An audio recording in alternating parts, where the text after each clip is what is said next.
7واں پارہ سورہ انعام کی آیت نمبر 25 سے 31۔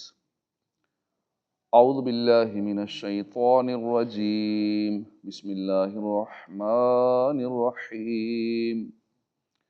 وَمِنْهُمْ مَنْ يَسْتَمِعُ إِلَيْكَ وَجَعَلْنَا عَلَى قُلُوبِهِمْ أَكِنَّةً أَنْ يَفْقَهُوهُ وَفِي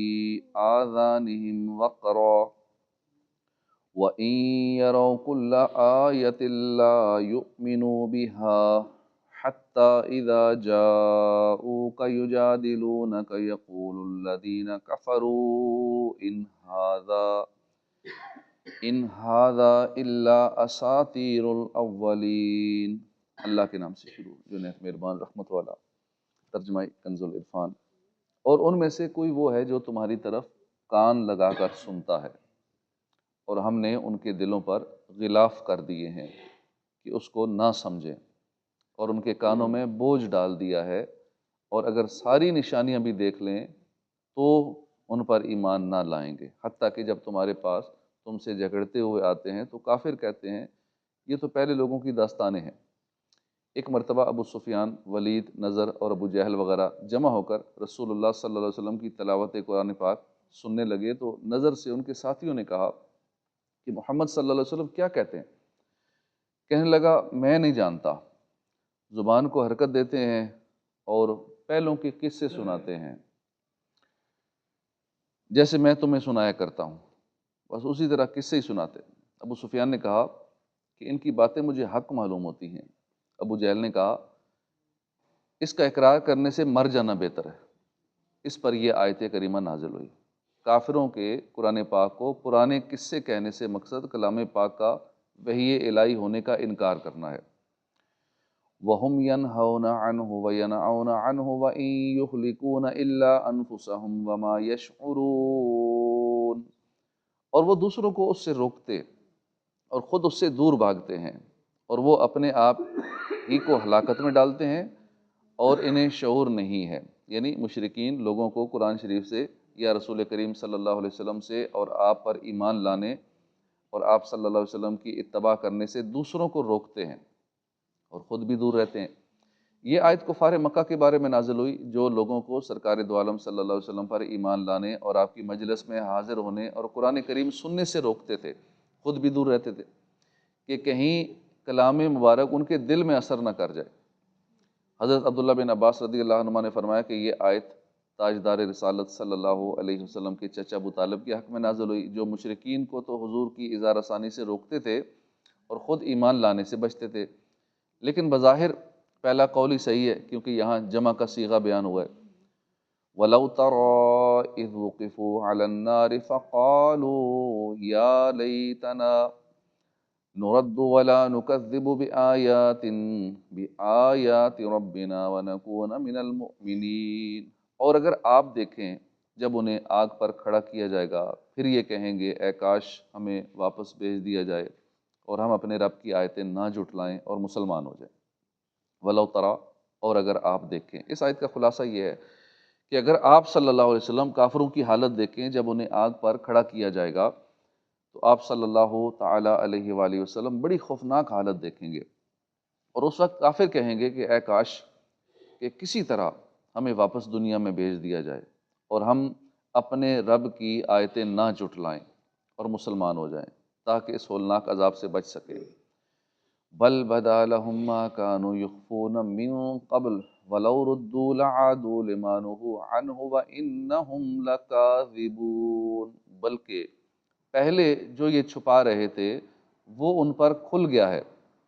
اور اگر انہیں لوٹا دیا جائے تو پھر وہی کریں گے جس سے انہیں منع کیا گیا تھا، اور بے شک یہ ضرور جھوٹے ہیں۔ جیسا کہ اوپر اس رکوع میں مذکور ہو چکا کہ مشرکین سے جب فرمایا جائے گا کہ تمہارے شریک کہاں ہیں تو وہ اپنے کفر کو چھپائیں گے اور اللہ کی قسم کھا کر کہیں گے کہ ہم مشرک نہ تھے۔ اس آیت میں بتایا گیا کہ جب پھر انہیں ظاہر ہو جائے گا جو وہ چھپاتے تھے، یعنی ان کا کفر اس طرح ظاہر ہوگا کہ ان کے اعضاء و جوارے ان کے کفر و شرک کی گواہیاں دیں گے،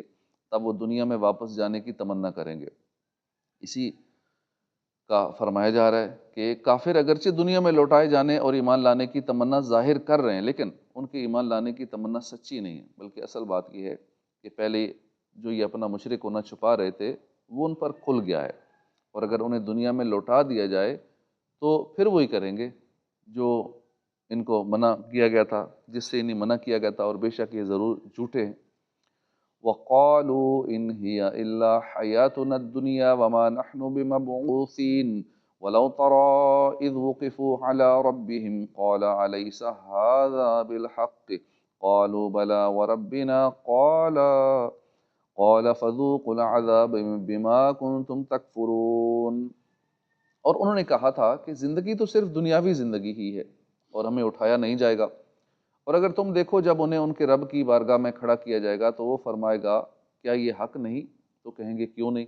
ہمیں اپنے رب کی قسم، فرمائے گا تو اب اپنے کفر کے بدلے میں عذاب کا مزہ چکھو۔ یہ ان کافروں کا مقولہ ہے جو قیامت کے منکر ہیں، اور اس کا واقعہ یہ تھا کہ جب سرور کائنات صلی اللہ علیہ وسلم نے کفار کو قیامت کے احوال اور آخرت کی زندگی، ایمانداروں اور فرما برداروں کے ثواب، کافروں اور نافرمانوں پر عذاب کا ذکر فرمایا، تو کافر کہنے لگے کہ زندگی تو بس دنیا ہی کی ہے، اور جب ہم مرنے کے بعد اس دنیا سے چلے جائیں گے تو ہمیں دوبارہ زندہ نہیں کیا جائے گا۔ کافروں کا تو عقیدہ ہی یہ تھا کہ زندگی تو صرف دنیا کی زندگی ہے اور مرنے کے بعد کوئی اٹھایا نہیں جائے گا، اور اسی اعتقاد کی بنا پر ان کی زندگی غفلت کا شکار تھی۔ لیکن مسلمانوں پر بھی افسوس ہے کہ ان کا تو قطعی عقیدہ یہ ہے کہ مرنے کے بعد دوبارہ زندہ کیا جائے گا، اعمال کا حساب کتاب بھی دینا ہوگا، اور یہ یقین رکھتے ہیں مسلمان، اور یہ مسلمانوں کا عقیدہ ہے، لیکن اس کے باوجود وہ غفلت میں پڑے ہیں۔ یہ بڑی افسوسناک صورت ہے۔ چنانچہ اسی مفہوم میں بزرگوں نے بہت سی باتیں ارشاد فرمائی ہیں۔ حضرت ابو جعفر رضی اللہ عنہ سے روایت ہے، حضور اقدس صلی اللہ علیہ وسلم نے فرمایا اس شخص پر بڑی حیرت ہے کہ جو ہمیشگی کے گھر جنت کی تصدیق کرتا ہے لیکن کوشش دھوکے کے گھر کے لیے کرتا ہے، یعنی دنیا کو سنوارنے کے لیے کوشش کرتا ہے، مانتا ہے کہ ہمیشہ کا گھر جنت ہے، مستقل گھر وہی ہے، دنیا میں ہم عارضی ہیں، یہ ساری باتیں مانتا ہے، لیکن کیسا بے وقوف ہے، کوشش ساری پھر بھی دنیا کے لیے کرتا ہے۔ جس کو یہ فانی مانتا ہے، مان رہا ہے، تصدیق کر رہا ہے، اور پھر بھی کوشش اسی لیے کرتا ہے، اسی کے لیے سارا وقت ہے، اسی کے لیے دماغ لڑاتا ہے، اسی کے لیے جسم جان سب کچھ حاضر ہے، آخرت کے لیے وقت ہی نہیں ہے۔ امام غزالی فرماتے ہیں، ایک بزرگ نے فرمایا کہ اس شخص پر تعجب ہے جو احسان کرنے والے کی معرفت کے بعد اس کی نافرمانی کرتا ہے، اور شیطان لعین کی سرکشی کو جاننے کے بعد شیطان کی اطاعت کرتا ہے، یعنی اس رب کی نافرمانی کرتا ہے، پتہ ہے میرا رب ہے، جانتا ہے رب کو، اور اس کے احسانات بھی جانتا ہے کہ اس نے ہمیں کیا کچھ عطا فرمایا اور دن رات ہمیں عطا فرما رہا ہے۔ اللہ پاک کے احسانات کے نیچے ہم دبے ہوئے ہیں، یہ سانسیں اس کے احسانات، یہ جسم اس کا احسان، اس طرح طرح کی نعمتیں، ہمیں فری میں آکسیجن مل رہی ہے، فری میں نظام سارا چل رہا ہے، رب کی نافرمانیوں کے باوجود رزق مل رہا ہے۔ اتنا کریم رب ہے، دن رات جس کی عبادت کی جائے لیکن اس کرم والے رب سے دور بھاگتا ہے اور پھر شیطان کی پیروی کرتا ہے۔ پتہ ہے جو دشمن ہے ہمارا، دشمن کی مانتا ہے۔ حضرت فضیل رحمۃ اللہ علیہ فرماتے ہیں مجھے اس شخص پر تعجب نہیں ہوتا جو عمارت بنا کر چھوڑ جاتا ہے، بلکہ اس پر تعجب ہوتا ہے جو اس عمارت کو دیکھ کر عبرت حاصل نہیں کرتا۔ حضرت وحید مکی فرماتے ہیں کسی شخص کے لیے یہ بات کیسے مناسب ہے کہ وہ دنیا میں ہنسے،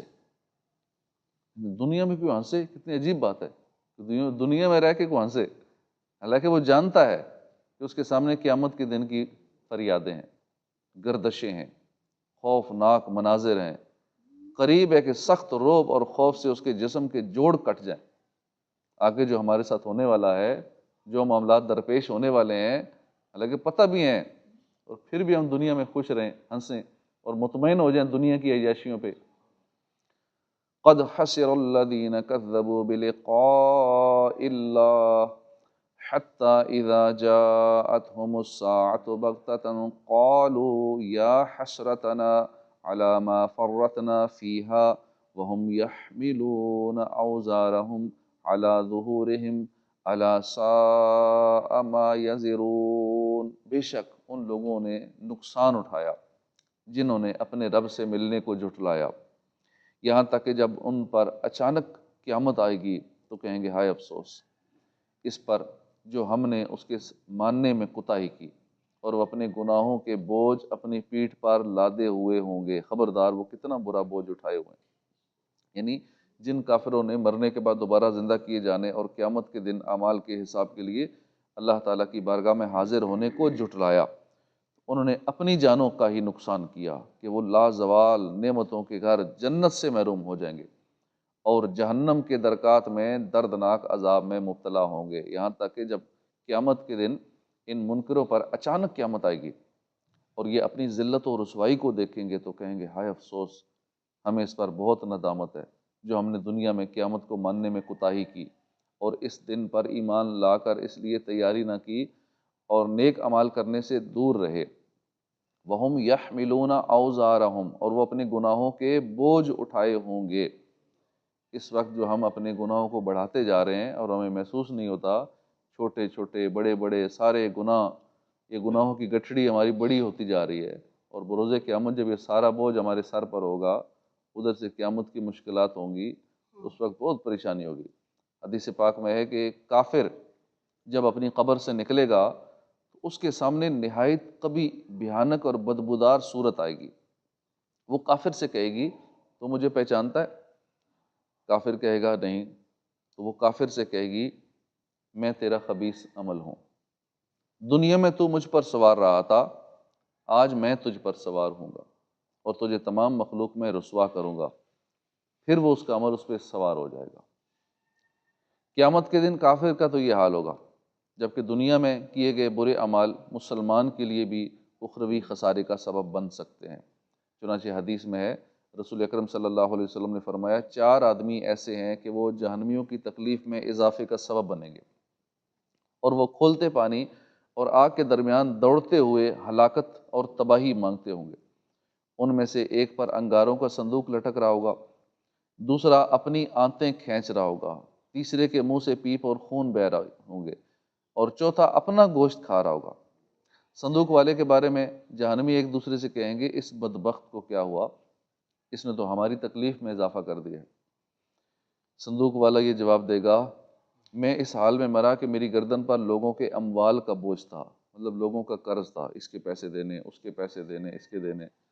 اس لیے اپنی زندگی میں نا حساب کتاب کلیئر رکھنا چاہیے، اور اگر کسی کے دینے ہیں تو وصیت میں لکھ دینا چاہیے، روز وصیت کو اپ ڈیٹ کرنا چاہیے کہ آج تک میرے اوپر اتنوں کا بوجھ ہو گیا، کیونکہ لین دین چلتا رہتا ہے، چاہے تھوڑا ہو زیادہ ہو، تو روز کی وصیت اپ ڈیٹ کرنی چاہیے کہ پہلے اتنے تھے، آج دن میں مجھ پر اتنا بوجھ بڑھ گیا، فلاں کی بھی دینے ہیں، ہو سکتا ہے عارضی دینے ہوں، 1-2 دن کے لیے کوئی معاملہ ہو، لیکن پھر بھی لکھ لینا چاہیے، زندگی کا پتہ نہیں ہے۔ اسی طرح جو کچھ بینک میں پڑا ہے وہ کس مد کا ہے، کس لیے ہے، کس کا ہے، اپنا ہے، کسی اور کی امانت ہے، جو بھی ہے وہ بینک کا حساب کتاب بھی لکھ کے رکھنا چاہیے،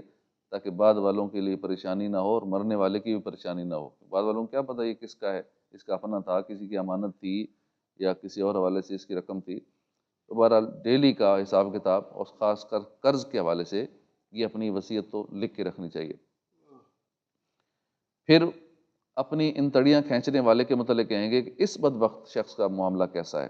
جس نے ہماری تکلیف کو اور بڑھا دیا، تو وہ جواب دے گا میں کپڑوں کو پیشاب سے بچانے کی پرواہ نہیں کرتا تھا۔ پھر جس کے منہ سے خون اور پیپ بہ رہی ہوگی اس کے بارے میں کہیں گے اس بد نصیب کا کیا معاملہ ہے جس نے ہماری تکلیف کو اور زیادہ کر دیا۔ وہ کہے گا میں بد نصیب بری بات کی طرف متوجہ ہو کر اس سے لذت اٹھاتا تھا،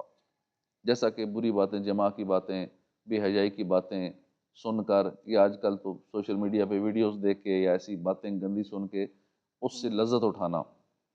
یا ویسے نامحرموں کی باتیں سن کے لذتیں اٹھانا، دیکھتے رہنا، دیکھ دیکھ کے لذت اٹھانا، کیونکہ جو بھی گندے دماغ کا آدمی ہے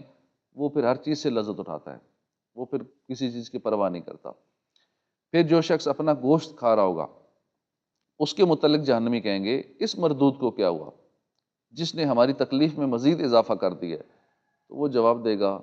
کہ میں وہ بدبخت ہوں جو لوگوں کی غیبتیں کیا کرتا تھا اور چغلی کرتا تھا۔ نفس یہ کیا ظلم ہے، جب دیکھو تازہ جرم ہے، ناتواں کے سر پر اتنا بوجھ بھاری، واہ واہ، ایک تو بندہ اتنا کمزور اور اوپر سے اتنے سارے گناہوں کے بوجھ، غیبتوں کا، چغلیوں کا بوجھ، اوپر سے لوگوں کی دل آزاریاں کرنے کا بوجھ، لوگوں کے پیسے کھا جانے کا بوجھ، زمینیں دبانے کا بوجھ، قرضوں کا بوجھ، پھر جو فرائض و واجبات چھوڑے اس کا الگ بوجھ کہ نمازیں چھوڑیں، فرض تھیں نمازیں پھر بھی چھوڑ دیں، روزے فرض تھے نہیں رکھے، حج فرض اگر ہے تو وہ نہیں کیا۔ اس طرح بہت سارے اللہ رسول کے جو فرامین ضروری تھے، واجب تھے، فرض تھے، ایک تو ان کا بوجھ الگ سے، اور اوپر سے گناہوں کا بوجھ، دیگر جو گناہ اس کا الگ سے بوجھ، بڑی پریشانی ہوگی۔ تو ابھی سے اپنا حساب کتاب ہمیں کلیئر کرانا چاہیے، اپنے گناہوں کو ڈیلیٹ کروا لیں، بالکل ریفریش کر لیں۔ اپنے موبائل کو، کمپیوٹر کو بھی ساتھ ساتھ ریفریش نہ کریں نا تو بھی ہینگ ہو جاتا ہے۔ اسی طرح اپنے سسٹم کو بھی، اندر کے سسٹم کو بھی ساتھ ساتھ ریفریش نہ کریں تو یہ بھی پھر ہینگ ہو جاتا ہے پکا، پھر آگے نہیں چلتا، کچھ نہیں کر پاتا، پھر بندہ نہ تہجد پڑھ پائے گا، نہ نیک اعمال کی کثرت کر پائے گا، دل ہی نہیں لگے گا، کیونکہ اس کی میموری فل ہو چکی ہے، اس کا کیشے کلیئر کرنا پڑے گا، تب وہ آگے کچھ کر پائے گا۔ اور تہجد میں اس کی آنکھ کھل بھی گئی نا تو پھر بھی تہجد نہیں پڑھ پائے گا، کیونکہ گناہوں کی وجہ سے اس کی وہ میموری فل ہوئی ہوئی ہے، اس کو اگلے کھاتے ڈیلیٹ کرانے پڑیں گے۔ گناہ پہلے سارے معاف کروا کے توبہ طائب ہوگا نا تو اب وہ ہلکا پھلکا ہو جائے گا، اب اس کا نیکیوں میں دل لگے گا، قرآن پڑھنے میں دل لگے گا، تہجد پڑھنے میں اس کو مزہ آئے گا، دیگر ذکر و اذکار کرنے میں اس کا دل لگ جائے گا۔ یہ دل کا نہ لگنا بھی گناہوں کی وجہ سے ہوتا ہے کہ تہجد میں آنکھ نہ کھلنا، یا پھر آنکھ کھل جانا پھر بھی نہ پڑھنا، محروم رہ جانا تہجد سے۔ یہ بھی اس لیے ہوتا ہے کہ بعض اوقات ایک بندہ بدنگاہی کرتا ہے، ایک بدنگاہی کرتا ہے، ایک سال کے لیے تہجد سے محروم ہو جاتا ہے، اللہ توفیق چھین لیتا ہے نا۔ بعض اوقات ایک بار بدنگاہی کرتا ہے، پورے سال کے لیے تلاوت قرآن سے اللہ اس کو محروم کر دیتا ہے۔ تو غور کرنا چاہیے کہ سوشل میڈیا کے ذریعے جو گناہوں کا سلسلہ ہے، نظر نامحرموں میں پڑتی ہے، بدنگاہی کرتے ہیں، یا کانوں میں میوزک کی آواز چلی جاتی ہے، کیونکہ سوشل میڈیا یوز کرتے ہوئے اس سے بچنا تو بہت مشکل ہے، ناممکن کی طرح ہے۔ تو کہیں ایسا تو نہیں کہ ایک بار کی بدنگاہی یا ایک بار کا کانوں میں میوزک آواز چلے جانا مجھے اتنی نیکیوں سے محروم کر دیا گیا ہے۔ اللہ پاک ہمیں توبہ کی توفیق عطا فرمائے، آمین بجاہ نبی الامین صلی اللہ علیہ وآلہ وسلم۔